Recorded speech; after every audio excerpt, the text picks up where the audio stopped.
Tema firman Tuhan malam hari ini Bapak Ibu Saudara adalah jangan tinggalkan Yerusalem.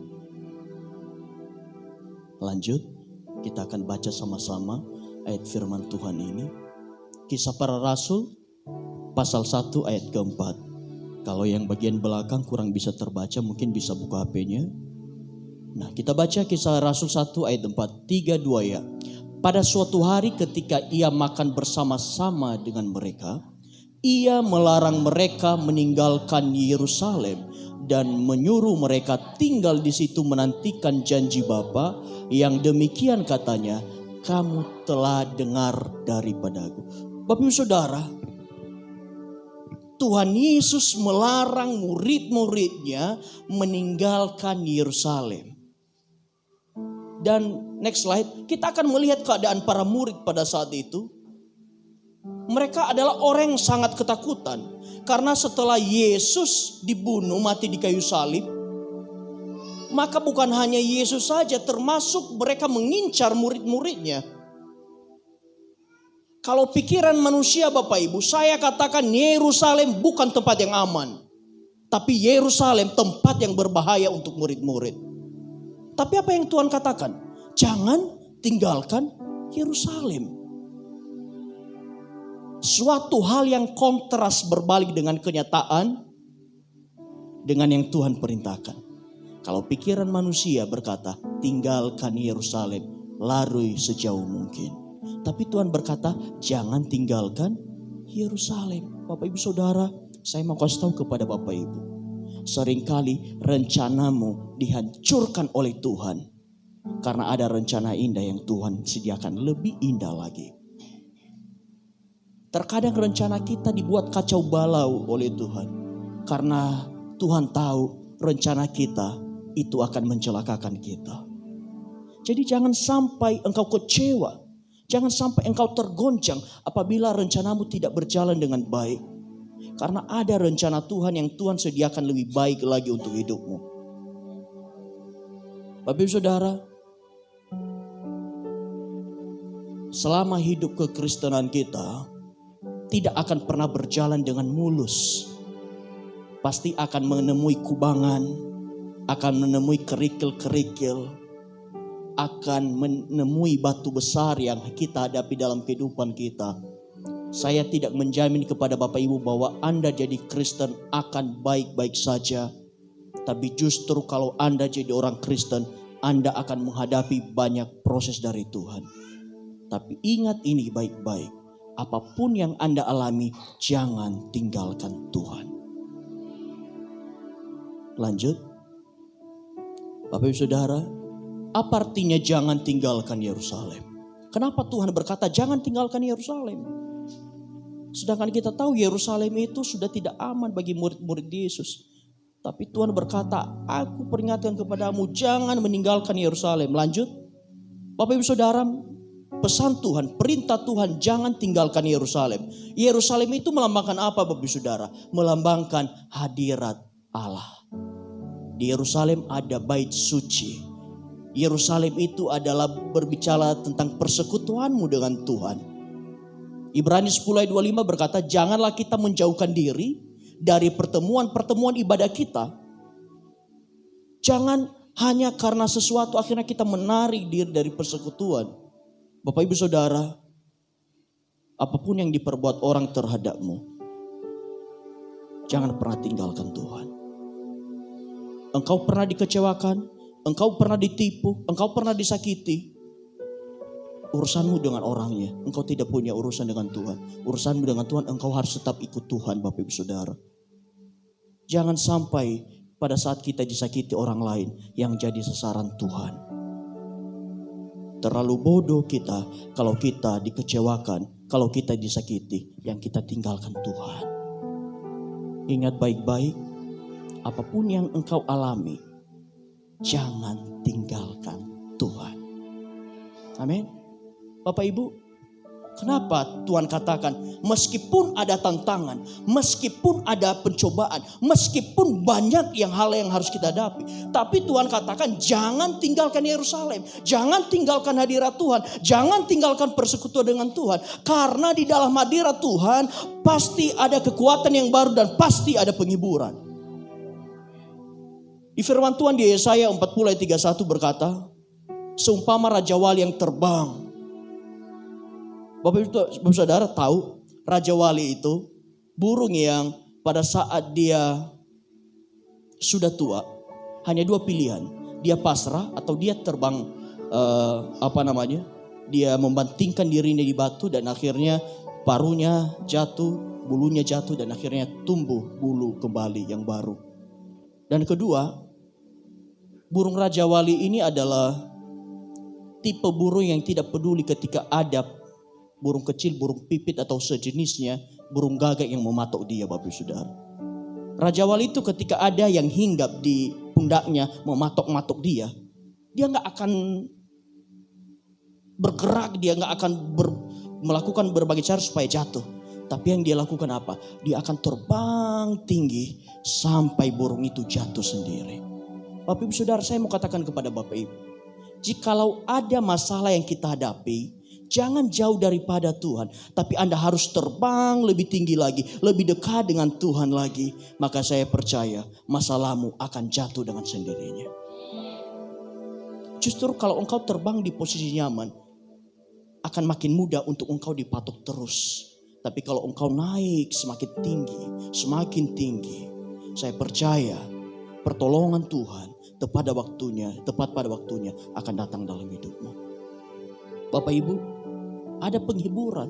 Kita cari penghiburan di luar, ya bisa. Ke diskotik minum-minum satu malam, lupa itu masalah. Tapi Bapak Ibu Saudara, besok masalahnya nongol lagi. Tapi kalau engkau cari solusi masalahmu di dalam hadirat Tuhan, saya percaya. Lagu tadi apa? Tak selalu Tuhan menjawab doa, namun Dia beri yang terbaik di waktu yang tepat. Bapak Saudara, Tuhan beri yang terbaik terhadap hal apapun yang kita alami. Makanya Tuhan berkata jangan tinggalkan Yerusalem, jangan tinggalkan hadirat Tuhan, jangan tinggalkan persekutuanmu dengan Tuhan. Karena Tuhan mau ketika engkau masih setia dalam persekutuanmu dengan Tuhan, ketika engkau setia di dalam hadirat Tuhan, maka Tuhan dengan mudahnya memberikan kekuatan baru bagi kita. Dengan mudahnya ada penghiburan yang selalu ada bagi kita. Bukan penghiburan dari dunia, tapi langsung penghiburan dari kerajaan sorga. Hadirat Allah adalah tempat yang aman, bukan tempat yang nyaman. Bapak Ibu Saudara, saya mau katakan kepada Bapak Ibu, Anda jadi orang Kristen tidaklah nyaman. Sekali lagi, Anda jadi orang Kristen tidaklah nyaman. Sama-sama katakan. Jadi orang Kristen tidaklah nyaman. 3, 2 ya. Tapi jadi orang Kristen adalah posisi aman. Artinya apa Bapak Ibu? Selama Anda jadi orang Kristen tidaklah nyaman. Pasti akan ada proses yang mendewasakan kita. Kita akan diproses dengan orang di sekitar kita. Kita akan diproses dengan suami, istri kita, anak-anak kita. Nggak nyaman Bapak Ibu Saudara. Tapi saya pastikan kepada Bapak Ibu, di dalam hadirat Allah memang tidak nyaman, tetapi adalah tempat yang aman engkau bagi jiwamu dan bagi rohmu. Engkau tidak akan pernah jatuh ketika engkau ada di dalam hadirat Tuhan. Sekalipun engkau jatuh di dalam hadirat Tuhan, ada tangan Tuhan yang terulur mengangkat engkau kembali. Jadi ingat baik-baik. Jadi orang Kristen bukan berarti kita bebas dari masalah. Tetapi jadi orang Kristen akan selalu ada kekuatan baru. Akan selalu ada penghiburan daripada Tuhan. Dan makanya Tuhan katakan, jangan tinggalkan Yerusalem. Seberat-berat apapun masalah yang kita alami, jangan tinggalkan Tuhan. Suatu saat saya bisa mengecewakan Bapak Ibu. Suatu saat saya bisa mengecewakan Bapak Ibu semua di tempat ini. Tapi saya berdoa tidak akan. Tapi ada peluangnya saya bisa mengecewakan Bapak Ibu. Hanya satu pesan saya kepada Bapak Ibu.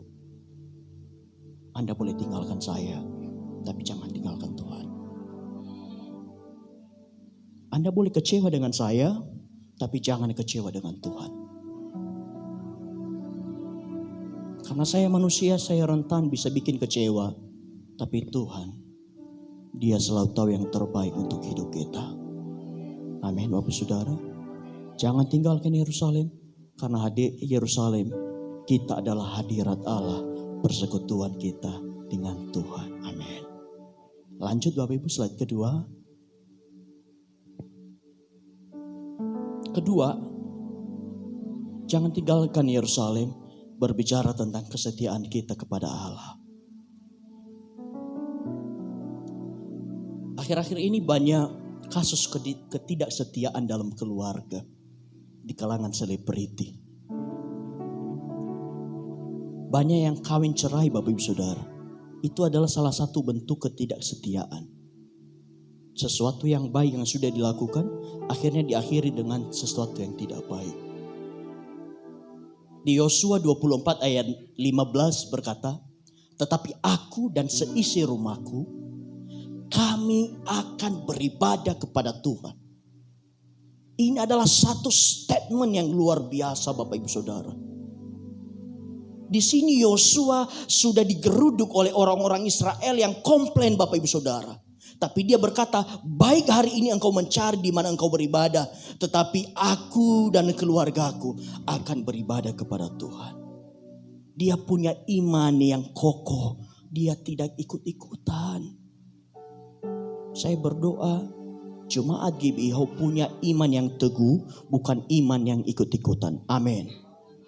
Amin. Jangan mudah terpengaruh. Kita jangan beribadah di situ. Pendetanya begini, tempatnya begini. Maka engkau juga terpengaruh. Oh ya, oke, kita keluar yuk sama-sama bareng-bareng. Bawa jemaat semua keluar. Tetapi masalah menjadi tolak ukur menguji kita seberapa setia kita di dalam Tuhan. Dan saya percaya Bapak Ibu Saudara, ketika kita belajar setia untuk memegang janji Tuhan, kita tetap belajar setia terhadap apa yang Tuhan percayakan. Di dalam kesetiaan itu ada berkat Tuhan yang Tuhan limpahkan kepada Bapak Ibu Saudara. Bapak Ibu Saudara, Tuhan sudah mengatakan jangan tinggalkan Yerusalem. Tapi pertama ada 2 orang murid Yesus yang memilih pergi ke Emmaus Bapak Ibu Saudara. Mereka meninggalkan Yerusalem dan mereka pergi ke Emmaus. Tapi puji Tuhan di Emmaus mereka bertemu dengan Tuhan. Kenapa mereka bisa pergi ke Emmaus? Mungkin ada rasa kecewa, mungkin ada rasa takut, mungkin ada rasa tergoncang sehingga mereka memilih jalan mereka sendiri. Tapi puji Tuhan, walaupun mereka tidak kenal Tuhan di Emmaus, tapi mereka berjumpa dengan Tuhan di Emmaus. Dan kedua, Petrus, orang yang sangat berapi-api, orang yang sangat emosional. Tahu apa kata Petrus? Saya siap menyerahkan nyawaku untukmu Tuhan. Tapi apa yang terjadi? Dia menyangkal Tuhan 3 kali. Petrus juga melakukan hal yang sama. Dia berkata kepada para murid, saya ingin pergi memancing ikan. Dia hampir gagal terhadap panggilannya Bapak Ibu Saudara. Saya percaya dan saya berdoa, semua kita di tempat ini punya panggilan yang diberikan Tuhan kepada kita semua. Tidak terkecuali, semuanya punya panggilan dengan panggilan yang berbeda-beda. Tetapi apakah kita memilih panggilan yang diberikan kepada Petrus? Dia adalah seorang penjala manusia. Tapi hampir saja dia ingin kembali lagi menjadi penjala ikan. Saya mau katakan kepada Bapak Ibu, rencana Tuhan dalam hidupmu adalah sempurna dan baik adanya. Jangan pernah lari dari rencana Tuhan. Kalau engkau ikut rencana Tuhan, memang sakit, memang prosesnya gak mudah. Tapi hasilnya pasti luar biasa. Bapak Ibu Saudara, kesetiaan kita akan diuji ketika ada masalah. Betul? Dalam setiap hal berkeluarga pasti ada masalah. Apakah ada yang jamin di sini? Di keluarganya gak ada masalah? Gak ada. Hidup berjemaat, ada yang bisa jamin gak ada masalah? Gak ada. Mau 100 gereja keliling, pasti ada masalahnya. Tapi seberapa engkau teguh, engkau berkata, aku mau dibangun di sini. Aku mau setia di sini. Aku mau dipakai Tuhan di sini. Aku dipanggil Tuhan di sini. Bapak Ibu Saudara, apapun yang terjadi jangan berubah setia kepada Tuhan. Jangan berubah setia yang tadinya engkau setia berdoa, kemudian karena engkau merasa doamu tidak pernah dijawab dan engkau mulai malas untuk berdoa. Pray until something happen. Berdoa sampai sesuatu terjadi. Karena Tuhan tidak pernah mengabaikan doa kita. Tapi telinga Tuhan selalu ada untuk mendengar doa-doa kita. Jangan pernah berubah setiamu untuk datang ke gereja hanya oleh karena hal sepele. Setialah kepada Tuhan. Jangan pernah berubah setiamu untuk baca firman dan lain-lain. Orang yang setia adalah orang yang sangat dihargai Tuhan. Orang yang setia adalah orang yang diberikan kepercayaan oleh Tuhan. Belajarlah setia mulai dari keluargamu. Belajarlah setia dari pekerjaanmu. Belajarlah setia dari gerejamu di mana engkau berada. Dari kesetiaan demi kesetiaan yang engkau lakukan. Itu tidaklah sia-sia. Tapi dari nilai kesetiaan itu akan ada sesuatu kepercayaan Tuhan yang Tuhan curahkan. Amin Bapak Saudara. Jangan tinggalkan Yerusalem. Jangan tinggalkan kesetiaanmu kepada Tuhan. Saya enggak lagi bawa Bapak Ibu untuk setia kepada saya. Jangan, tapi setialah kepada Tuhan. Saya nggak lagi bawa untuk Bapak Ibu Saudara untuk selalu butuh saya. Saya ini terbatas Bapak Ibu Saudara. Saya nggak bisa selalu datang kepada Bapak Ibu. Dan mungkin pada saat Bapak Ibu butuh saya, mungkin bisa jadi saya nggak bisa datang karena satu hal. Tapi datang kepada Tuhan. Karena di dalam Tuhan selalu ada jalan keluar. Jangan berdoa kepada saya Bapak Ibu Saudara. Saya gak bisa lakukan apa-apa. Tapi berdoa kepada Tuhan. Bahkan saya minta kepada Bapak Ibu untuk selalu berdoa untuk saya. Biar saya bisa selalu memberikan makanan rohani terbaik untuk Bapak Ibu semua di tempat ini.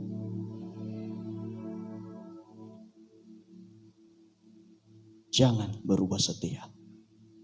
Lanjut. Ini yang seru nih. Ketiga, keluarga rohani. Keluarga rohani adalah mereka yang bertumbuh bersama-sama dengan kita di dalam Tuhan. Lihat kiri kanan Bapak Ibu Saudara. Pastikan itu adalah keluarga rohanimu. Pastikan itu adalah keluarga rohanimu yang akan ada untukmu untuk bertumbuh bersama-sama di dalam Tuhan. Tapi masalahnya begini Bapak Ibu. Di Amsal 27 ayat 6 dikatakan. Seorang kawan memukul dengan maksud baik. Tapi seorang lawan mencium secara berlimpah-limpah. Keluarga rohanimu yang sejati adalah orang yang berani menegur kamu. Keluarga rohanimu yang sejati adalah orang yang berani menasihati kamu. Keluarga rohanimu adalah orang yang berani mengarahkan kamu kalau kamu salah. Tapi orang yang selalu memuji-muji kamu, orang yang selalu berkata ya sekalipun engkau salah, Bapak Ibu Saudara, harus dipertanyakan. Anda harus bersyukur kalau Anda ditempatkan orang-orang ketika Anda berbuat salah langsung ditegur. Itu tandanya dia sayang kepada kita. Dia memperhatikan kita. Dia mau kita berubah. Tolong slide-nya mundur. Bapak Ibu Saudara, perhatikan baik-baik lingkunganmu. Saya mau katakan malam hari ini. Siapapun orang di sekelilingmu, Kalau itu membuat Anda semakin dekat kepada Tuhan, jangan tinggalkan dia. Hidup bersama-sama dalam pertumbuhan rohani bersama dengan dia. Tapi kalau ada orang yang membuat engkau semakin jauh daripada Tuhan, saya mau katakan tinggalkan dia. Yang masih muda-muda, kalau kamu punya pacar, dia mendukung kamu untuk semakin mengasihi Tuhan, pertahankan. Tapi kalau kamu punya pacar hanya membuat kamu jauh daripada Tuhan, hanya melarang kamu datang beribadah, saya mau bilang putuskan. Berani enggak? Berani enggak? Jangan bapak-bapak yang sudah menikah yang jawab.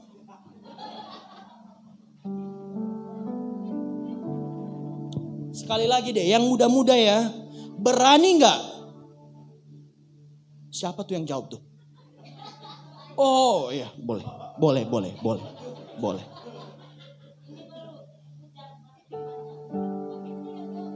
Perhatikan siapa orang di sekelilingmu. Orang yang mendorong engkau di dalam Tuhan, pertahankan dia. Tetapi orang yang membuat engkau malah semakin jauh kepada Tuhan, jaga jarak dengan dia. Karena keluarga rohani kita itu perlu, Bapak Ibu Saudara. Dikatakan di dalam Kristus ada penghiburan, ada kekuatan yang baru. Keluarga jasmani kita gak akan selalu ada dengan kita. Tapi kita punya keluarga rohani yang selalu siap support kita kapanpun. Keluarga saya jauh di Nias, Bapak Ibu Saudara. Keluarga besar saya jauh di Nias. Tapi di sini saya punya keluarga besar, yaitu keluarga Bihau. Yang selalu siap mendoakan saya, selalu siap untuk mensupport saya, selalu siap untuk menegur saya. Makanya jangan ragu-ragu Bapak Ibu Saudara. Kalau ada sesuatu hal yang tidak benar yang saya lakukan, tegur saya. Datang kepada saya. Bukan berarti saya gembala, saya maha benar. Enggak Bapak Ibu Saudara. Saya manusia, saya rentan berbuat salah. Datang kepada saya, Pak, salah ini. Karena saya gak akan tahu kalau Bapak Ibu gak ngomong. Tapi kita semua di tempat ini adalah keluarga rohani. Keluarga tidak saling menyakiti. Keluarga saling mendukung di dalam Tuhan. Amin. Lanjut slide-nya.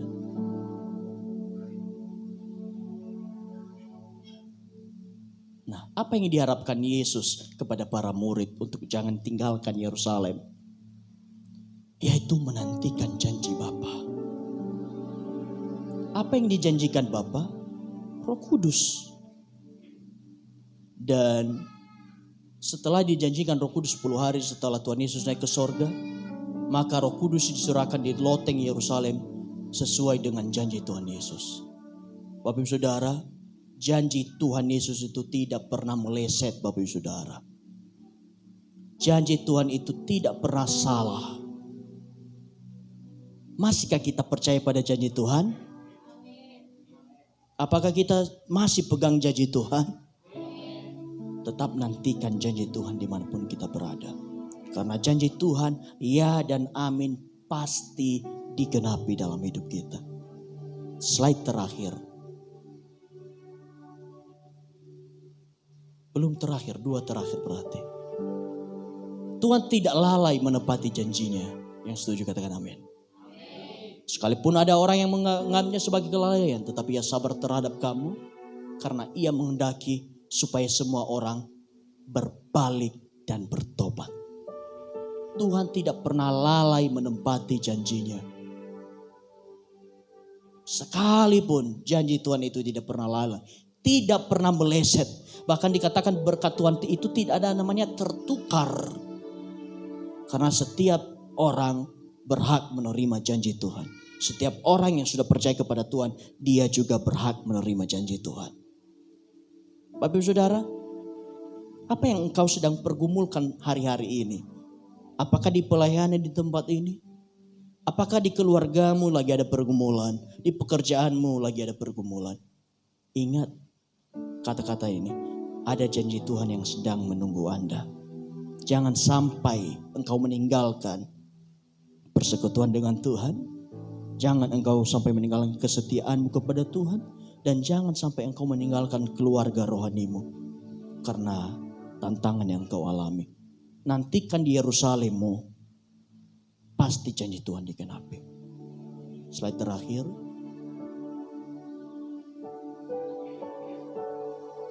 Jangan tinggalkan hadirat Allah atau persekutuan dengan Tuhan. Jangan berubah setia dan nantikanlah janji Bapa pasti digenapi. Lanjut lagi, terakhir. Banyak terakhirnya ya. Bapak Saudara, bisa lihat foto ini? Mohon maaf kalau ada yang belum ada di dalam. Nanti lain kali saya masukkan kembali update terbaru. Tadi jangan tinggalkan Yerusalem. Yerusalem itu bukan berbicara hanya Yerusalem yang ada di Yerusalem sana. Tapi Yerusalem kita saat ini adalah ini. House of Worship.